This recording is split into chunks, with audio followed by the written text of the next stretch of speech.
नमस्कार, स्वागत है आप सबका हिंद भारत की नई प्रस्तुति मंदिर दर्शन में। इस सेगमेंट में हम आपको कराएंगे देश और विदेश के मंदिरों का दर्शन, साथ ही आपको बताएंगे उन सब से जुड़ी चमत्कार और पौराणिक मान्यताओं की कहानी। तो चलिए चलते हैं और प्रारंभ करते हैं हमारी ये मंदिर यात्रा। मानव का मस्तिष्क हमेशा से ही अपने आराध्य और भगवानों के आगे झुकता रहा है। इसलिए इस पूरे देश में और विदेशों में बनाए गए हैं अनेक प्रकार के मंदिर, गिरजाघर, मस्जिद और गुरुद्वारे। इन सब की अपनी अपनी कहानी है और अपनी अपनी भव्यता। ऐसा कोई भी मंदिर नहीं है इस दुनिया में जहाँ पर भगवान की पूजा न होती हो, लेकिन भारत में एक ऐसा अनोखा मंदिर जहाँ पे भगवान की पूजा नहीं होती। जी हाँ, चौकिया मठ उड़ीसा के पुरी में एक ऐसा जगन्नाथ मंदिर है जहाँ पे लोग केवल दर्शन के लिए जाते हैं, पूजा के लिए नहीं। आश्चर्य की बात ये भी है कि प्रतिदिन सायंकाल में मंदिर के ऊपर स्थापित ध्वज को मानव द्वारा उल्टा चढ़ाया जाता है, लेकिन जब ये ध्वज लहराता है तो सबकी आंखें बस इसी के ऊपर टिक जाती है।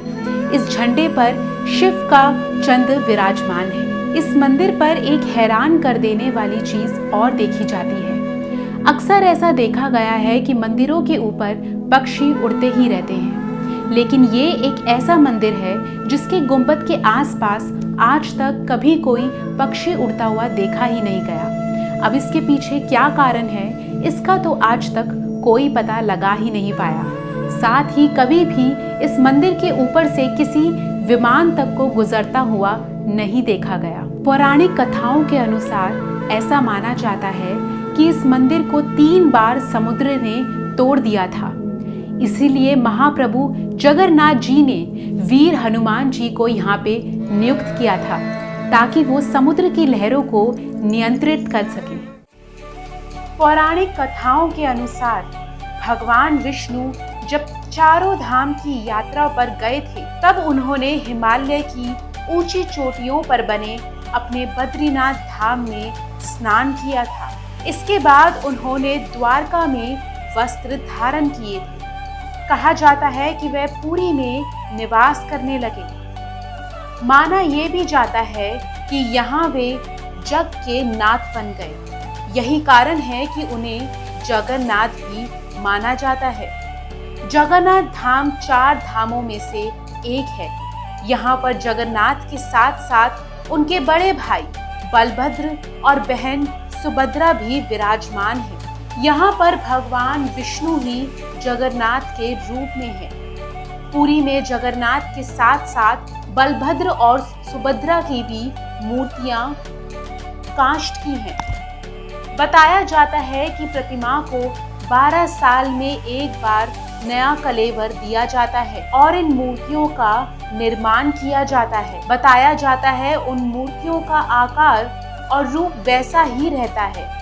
ऐसा कहा जाता है कि इन मूर्तियों की पूजा नहीं होती, सिर्फ उन्हें दर्शन कराने के लिए रखा गया है। हिंदुओं की प्राचीन और पवित्र 7 नगरियों में से पूरी उड़ीसा राज्य की समुद्री तट पर बसा है। जगन्नाथ मंदिर विष्णु के 8वें अवतार श्री कृष्ण को समर्पित है। भगवान के पूर्व में बंगाल की खाड़ी के पूर्वी छोर पर बसी पवित्र नगरी पूरी उड़ीसा की राजधानी भुवनेश्वर थोड़ी ही दूरी पर है। आज का उड़ीसा प्राचीन काल में उत्काल प्रदेश के नाम से जाना जाता है। यहाँ देश की समृद्ध बंदरगाहें हैं, जहाँ जावा, सुमात्रा, इंडोनेशिया, थाईलैंड और अन्य कई देशों का इन्हीं बंदरगाह के रास्ते व्यापार होता है। ये दुनिया का सबसे भव्य और ऊंचा मंदिर है। ये मंदिर 4 लाख वर्ग फुट के क्षेत्र में फैला हुआ है। इसकी ऊंचाई लगभग 214 फुट है। मंदिर के पास खड़े रहकर इसका गुंबद देख पाना असंभव है। मुख्य गुंबद की छाया दिन के किसी भी समय अदृश्य ही रहती है। पुरी में किसी भी स्थान में आप मंदिर के शीर्ष पर लगे सुदर्शन चक्र को देखेंगे तो वह आपको सदैव अपने सामने ही लगा दिखेगा। इसे नील चक्र भी कहते हैं। ये अष्ट धातु से निर्मित है और अति पावन और पवित्र माना जाता है।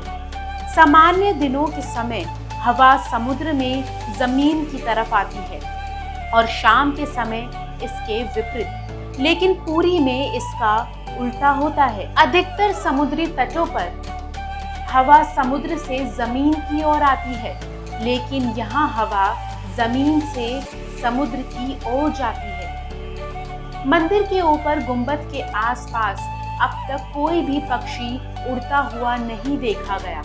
इसके ऊपर से विमान नहीं उड़ाया जा सकता। मंदिर के शिखर के पास पक्षी उड़ते नजर नहीं आते, जबकि देखा गया है कि भारत के अधिकतर मंदिरों के गुंबद पर पक्षी बैठे जाते हैं या आसपास उड़ते हुए नजर आते हैं। 500 रसोइये 300 सहयोगियों के साथ बनते हैं भगवान जगन्नाथ का प्रसाद। लगभग 20 लाख भक्त कर सकते हैं यहाँ भोजन। कहा जाता है कि मंदिर में प्रसाद कुछ हजार लोगों के लिए क्यों न बनाया गया हो, लेकिन इसे लाखों लोगों का पेट भर सकता है। मंदिर के अंदर भोजन पकाने की मात्रा पूरे वर्ष के लिए रहती है। प्रसाद की एक भी मात्रा कभी भी व्यर्थ नहीं जाती। मंदिर की रसोई में प्रसाद पकाने के लिए 7 बर्तन एक दूसरे पर रखे जाते हैं और सब कुछ लकड़ी पर ही पकाया जाता है। इस प्रक्रिया में शीर्ष बर्तन में सामग्री पहले पकती है, फिर क्रमशः नीचे की तरफ एक के बाद एक पकती जाती है, अर्थात सबसे ऊपर रखे बर्तन का खाना सबसे पहले पक जाता है ना चमत्कार। मंदिर के सिंह द्वार में पहला कदम प्रवेश करने पर ही आप सागर द्वारा निर्मित किसी भी ध्वनि को नहीं सुन सकते।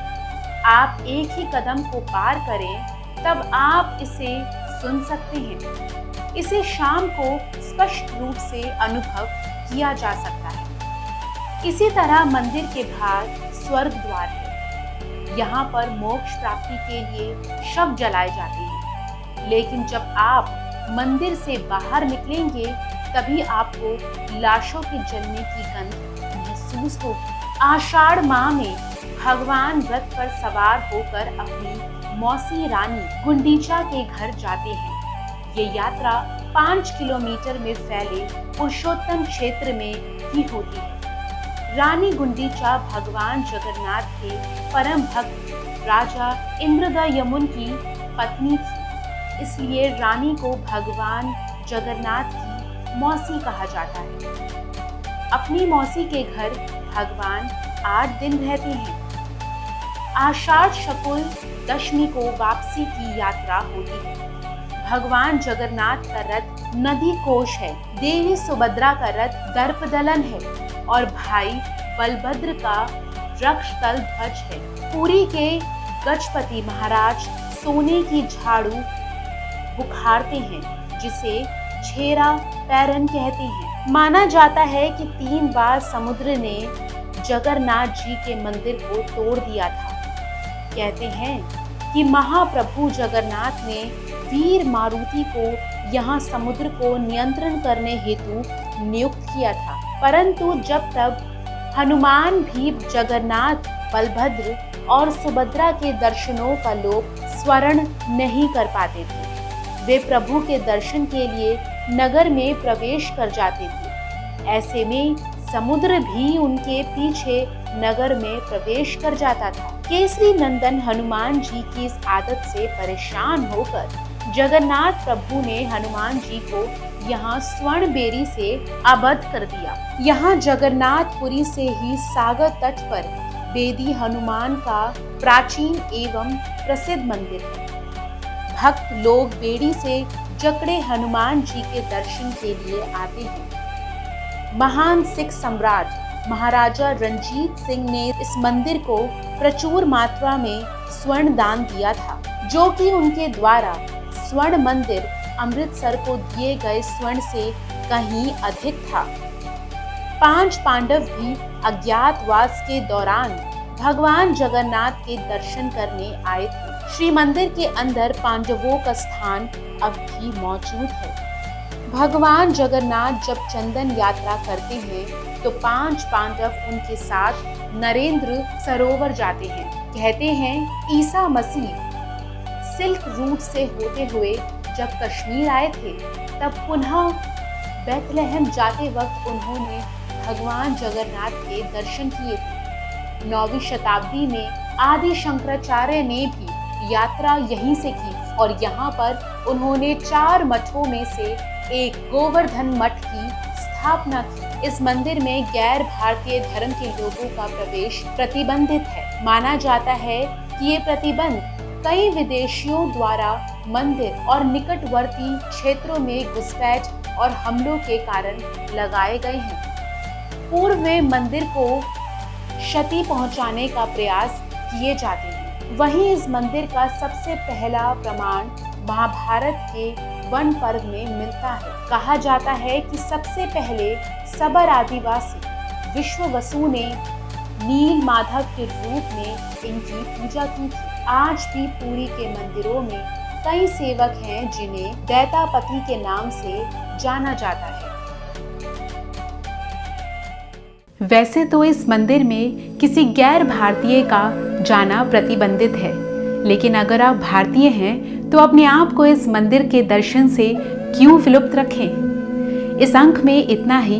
आप मेरे साथ देखते रहिए मंदिर दर्शन, जहां मैं आपको हर बार कराऊंगी किसी मंदिर का भव्य दर्शन। जय जगन्नाथ जी। खबरों में बने रहने के लिए चैनल को सब्सक्राइब करें और ये बेल आइकन जरूर दबाएं।